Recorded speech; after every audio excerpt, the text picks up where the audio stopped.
There's almost no doubt that Ryan Poles has built one of the most exciting young offenses in the NFL. When you look at Caleb Williams, when you look at the weapons around that team, having Ben Johnson call the plays, Cole Kmet, Colston Loveland, of course, Rome Odunze, Luther Bird, the names go on and on. Kyle Monangai, right? Like, there are tons of weapons and excitement around the Chicago Bears offense. But the defense, this is where the questions start to get very loud for the Chicago Bears defense, because despite the Bears having one of the most expensive defenses in the NFL at $177.7 million, the unit still has a lot to prove coming into this season. And we're going to focus heavily on the defense, what they need to prove, and what are some of the biggest things holding this defense back projectedly coming into the season. We're talking about all that, plus Rome Odunze making it known what he wants to do in a breakout season. We're going to talk about all that plus more right after this.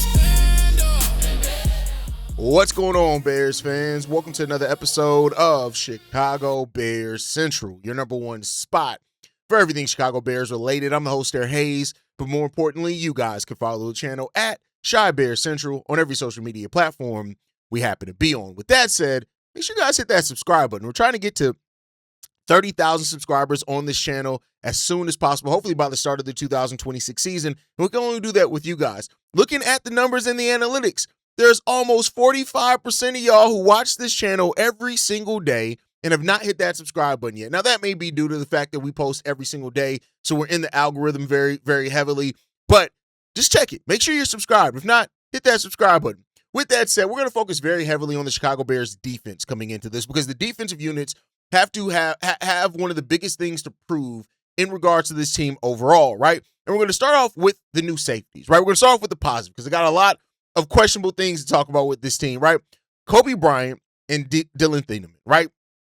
These are two guys that are coming to the Chicago Bears, both new to the team this season, that are hoping to revamp the safety unit. Now, for a lot of Bears fans, you know that last year, Jaquan, Brisker, Kevin Byard, they had this team in a spot, especially Kevin Byard, who was a Pro Bowler, who had a lot of interceptions, those type of things. Jaquan Brisker, who stayed healthy and played all 17 games, was still not retained by the Chicago Bears. So what Coby Bryant and Dillon Thieneman are bringing to this team needs to be evident right away. Now, I don't think that they need to replace the takeaways that this team had last year. It's not about the takeaways. It's about having a more functional defense that you can play day in and day out better, and that's what they're hoping to bring. Coby Bryant, of course, brings the veteran experience, the championship pedigree, the speed, the on-ball skills as well that you want to see from this team, and that he can have a huge impact on this defense taking the necessary step forward. Then, of course, you bring Dillon Thieneman as well, who has the instincts, he has the range, he has the versatility and how he's going to be used. I think there are going to be so many different ways that we see Dillon Thieneman use in his rookie year. That's just going to set a high expectation for what's going to come in future years. But, you have a lot of the similar strengths that you had with Jaquan Brisker and Kevin Byard. You have two guys that can be used inside the box, outside the box, that can be used all over the field in regards to things. And I think Dennis Allen is going to get really creative in how he uses these guys for sure, right? And then you got comments from like Tyrique Stevenson, who I know Tyrique Stevenson already has, issues that the Bears fans have with him, and you can't take away from that one. But, Tyrique Stevenson throughout OTA so far has already talked about the speed that these two guys have brought to the football field so far for the Chicago Bears. And we know that that's one of the aspects and areas that this team wanted to improve on. Dennis Allen talked about this team wanting to get better on is the way that they go about it. Tyrique Stevenson said this: they're fast. Coby knows ball pretty much. We'll just be talking since my locker is right next to his, and to just hear him talk about ball, and we can articulate it the same. It's just giving me confidence in knowing that I got him behind me, and that's really why. That's why they call safeties. But that's really the benefit of having that last line of defense, right? When you have confidence in your safeties, it gives confidence throughout the rest of the field, because then your cornerbacks feel a little bit more confident. Your linebackers feel more confident, right? And confidence isn't going to be the thing that makes or breaks the team more than likely, but adding more of that is going to help, right? Yeah, of course, the Bears led the NFL in takeaways last year. 33 takeaways, came down to it. 23 interceptions of that. But we struggled in a lot of different areas as well, right? We had just 35 sacks, which didn't help. We couldn't stop the run. Last year we averaged allowing 131.4 yards per game on the ground, right? So the defensive line needs tons of help, and we're going to talk about some of the things that are going on there. But getting these new safeties in here was one of the bright spots of this offseason, in which we didn't necessarily address the area that many people thought we would in the defensive line as heavily as we would. So, having that confidence is big. Now they're going to have to go out there and prove it. And Thieneman, especially as a rookie, he's going to get targeted because people aren't going to believe he's like that until he shows them that he's like that. And, Coby Bryant as well, like, there's some Bears fans that don't necessarily, believe in the hype around Coby Bryant. And I look at that and say, all right, cool. Like, you look at the tape of this kid and this guy, that he's somebody who's going to come out there and he's going to leave it all out on the field, but you need to refine it, right? So the Bears, that's one of the bright spots for this team. I will not take away from that. What we did, I think, in the safeties is going to be really important to the team. It's going to add backbone to this team. It's going to add functionality to this team. And schematically is going to get, even though Dennis Allen's talked about coaching the fundamentals again, schematically is going to get you to where you need to be as a team, and I have faith in that. But it's not all sunshine and rainbows, as everybody knows, for this team. I wish that it was, but it's not. Because, there was something that came out over the weekend in regard to expensive defenses, and it really puts a highlight on how Ryan Poles, not that Ryan Poles hasn't spent to try to improve this defense. He has. It's the fact that he hasn't spent smartly. The Chicago Bears have the third most expensive defense in the league coming into this season. In the league, the only teams that have spent more on defense are the Steelers at $193 million, the Ravens at $187 million, and then you have the Bears at $177 million. The Giants are below them at $174, and then the Patriots at $169. You know what the Bears aren't getting their money worth out this defense, and that's just the reality of you cannot take away or act like you are. You are not getting what you need out of this. You have Diode Yingbo, and him and Grady Jarrett combined are making almost $40 million. $40 million just this season from those guys. And again, and I've said this, and I try to always shoot it straight, shoot it down the middle. Yes, Grady Jarrett could have a better season. Sometimes vets, after switching teams, after being on the same team so long, that first season with a new team, new terminology, new chemistry, it's something that they have not had to do for a while. And so it's there. As a 33-year-old guy coming into this season, maybe that's the thing for Grady Jarrett. He's been very consistent over his career, so I'm going to give him the benefit of the doubt and say he's going to have a much better season. Is it going to be worth the $18.9 million that we're paying him? Well, that remains to be seen, but I do think he's going to be better. Then you have the motivated Diode Yingbo. And while I have the viral clip, y'all know how I feel about a motivated Diode Yingbo. You have him at $20.5 million coming into this season. That's just not going to cut it. Like, Dio gave you next to nothing last season. And then on top of that, and these are other players that I'll call out here and talk about now. And these aren't guys that I think are going to be bad by any stretch of the imagination, but you're paying Jalen Johnson $24.5 million. He couldn't stay on the football field for you. Kyler Gordon's getting paid $12.9 million this season. He's already hurt, right? You already have hurt. TJ Edwards, y'all know I love TJ Edwards. He's getting paid $10.8 million. He's starting off this season hurt, right? So, like, it's not just about that. Like, some of this is outside of Ryan Poles' control. You don't control injuries. It is. So Jalen Johnson, Kyler Gordon, TJ Edwards, they were hurt last year. They're coming into the season hurt. Well, Jalen's not. Jalen's reportedly 100% healthy. That's what you like to see. So some of that is outside of Ryan Poles' control. But when you look at Dio, like, was anybody else offering Diode Yingbo $50 million total in his contract over 3 years? Was anybody else offering him that? Like, I get it that you may have to spend to get somebody to come to the Bears, and maybe that's the thing there. But, like, was anybody else offering him that? I don't know. Y'all correct me. That's a legitimate question. I'm asking y'all that. I don't remember the rumors. I'm not going back to look at as it stands right now. But you have that. And for a team that doesn't have a lot of bad contracts, right? When you're not getting the most out of your contracts, it stands out, especially when that area of the football field for you is just not performing in the way that you need it to perform. You can't go out and have the third highest paid defense, and this is the results that you're getting. In total defense, we ranked 29th last year, allowing 361 yards per game. In passing defense, we were ranked 22nd, allowing 227 passing yards per game. In rushing defense, we were ranked 27th at allowing 144 rushing yards on the ground per game. And in scoring defense, or points allowed, we allowed 24.3 points per game, ranked 23rd in the NFL. And oh, by the way, we did lead the league in takeaways, so at least you got that. The fact is that you are not getting the results based off what you're paying for that. And that's not how teams survive. You have to get value, right? So when we talk about the fact that the Bears couldn't go out and make a Max Crosby trade, or the Bears couldn't go out and make one of those splash trades that some of the other teams did. Now, we understand why, because the Bears aren't in that position right now, but it's also because you like the big money moves that you could have made. We had an episode last week on wasting Caleb Williams' rookie contract, right? That was something that somebody said. I don't agree with it, and I don't think that you've wasted it. That's not what I'm saying here, but you didn't take the most advantage of it because some of the people that you did decide to spend money on, money that you didn't have a lot to spend because you're getting ready for this Caleb Williams extension, this Darnell Wright extension, you're not getting much out of it. And that's where stuff starts biting you in your ass. And at some point, the bill is due.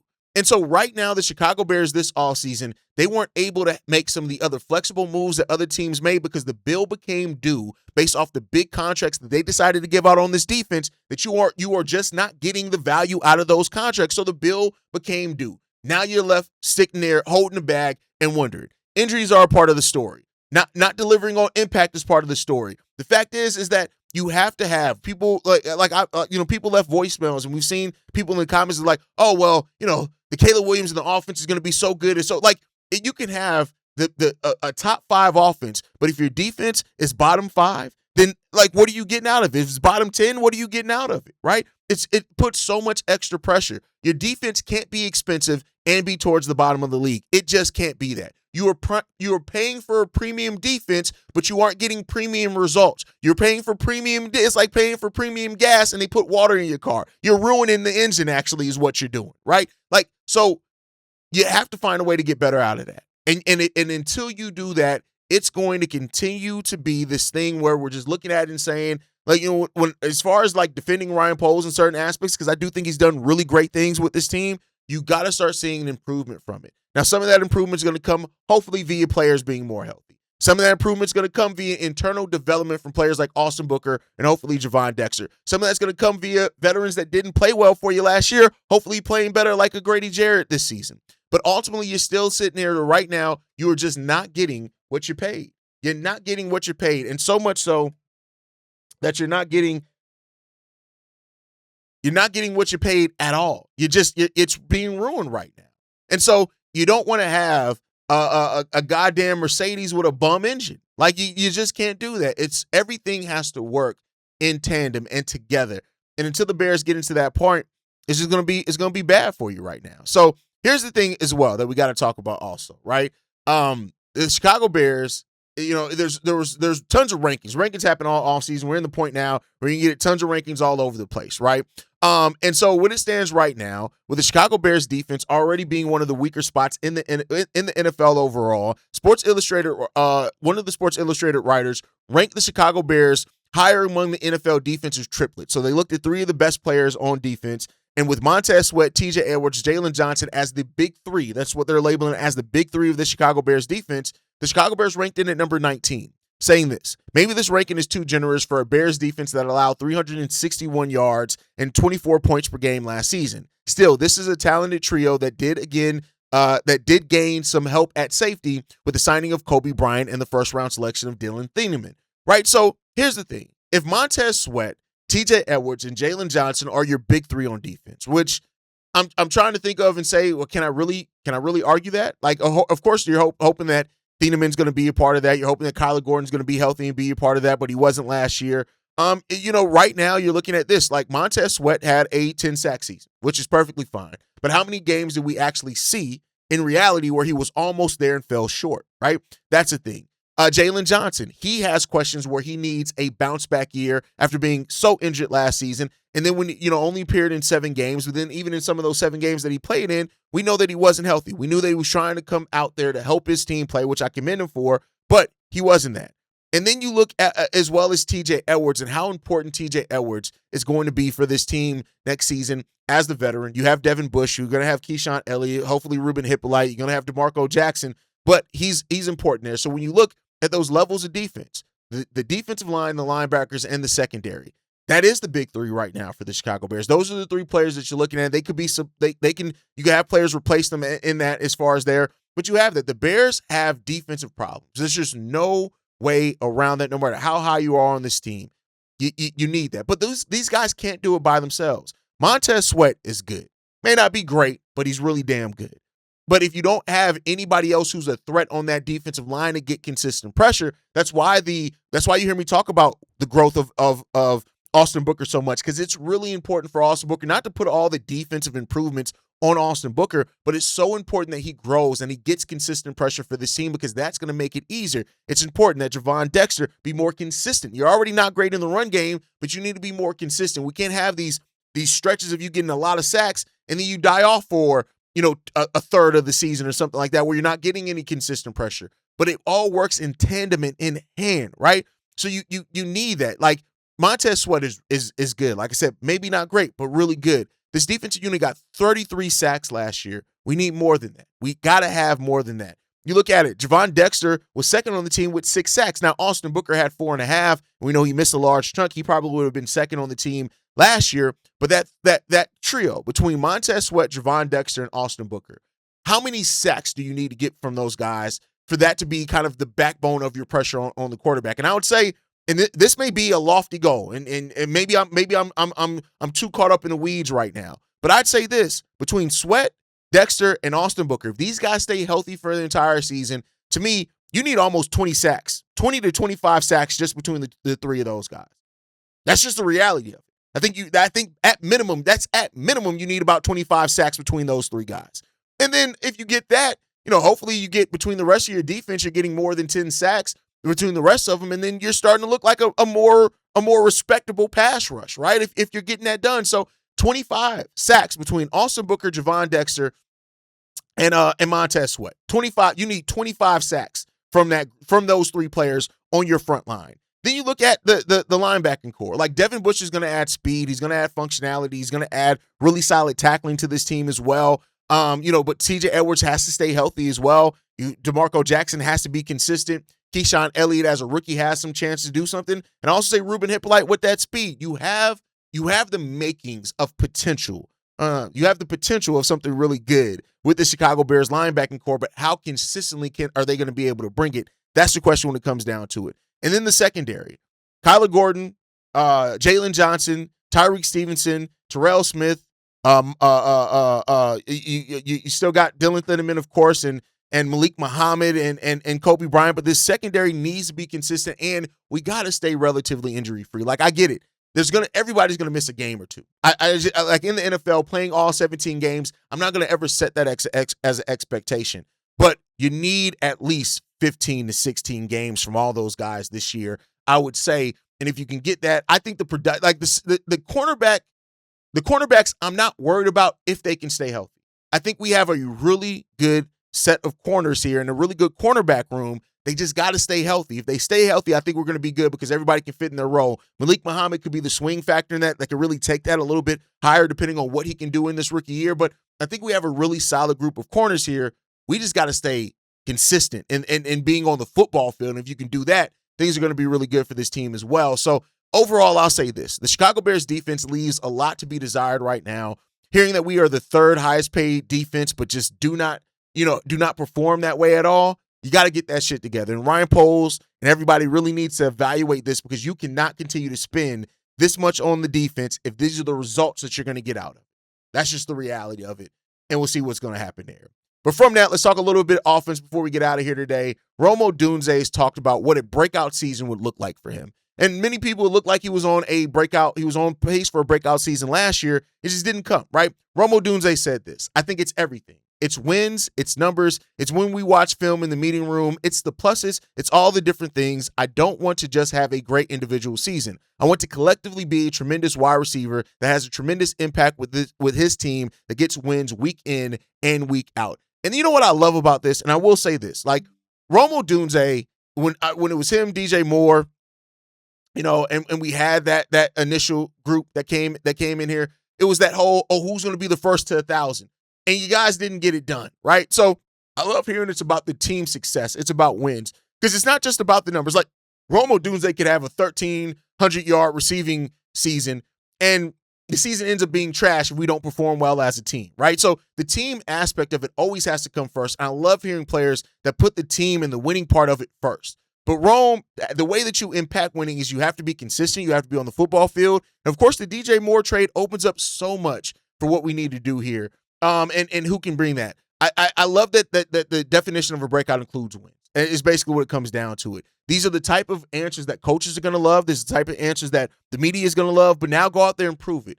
Rome Odunze has to be consistent. The relationship between Rome and Caleb has to be consistent. Luther Burden, Rome Odunze, Khalif Raymond, Jahade Walker, everybody in that room has to be consistent as well. Then you also throw in Cole Kmet, and you throw in Colson Loveland as well. Like, this is going to be an offense that, like I said at the beginning, it has all the tools it needs to be successful. And so it's not just about the individual numbers that these guys get. It's about what it takes to be a winning offense in this league and how consistently that you need to play to make that happen. And hopefully we see the leap from this team this season to get that done, because if we do, like I've said before, we could see this offense truly be elite this season. We just got to hope that it's not going to be hampered down and hurt by the defense as much.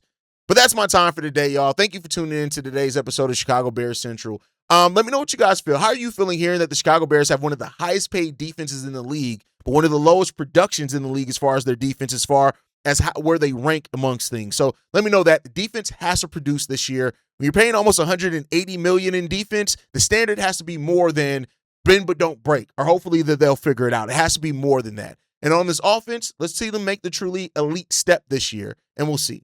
Can the Bears defense catch up to the offense? It's one of the big questions coming into the season. But let me know your thoughts all down below. Make sure you guys like the video, subscribe to the channel as well, hit that notification bell so you never miss an episode or an upload. You can follow us at Chi Bear Central on every social media platform. You can send us any feedback, questions, comments, concerns, ChicagoBearsCentral@gmail.com. And lastly, if you want to leave a text message and our voicemail for the mailbag, the number to do so, 773-242-9336. We are the number one spot for everything Chicago Bears related, but that is thanks to you, lovely and beautiful people. And like I like to end every episode on, Chi-Town up, but Bear down.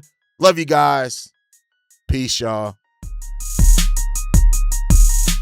This has been a presentation of the Break Media.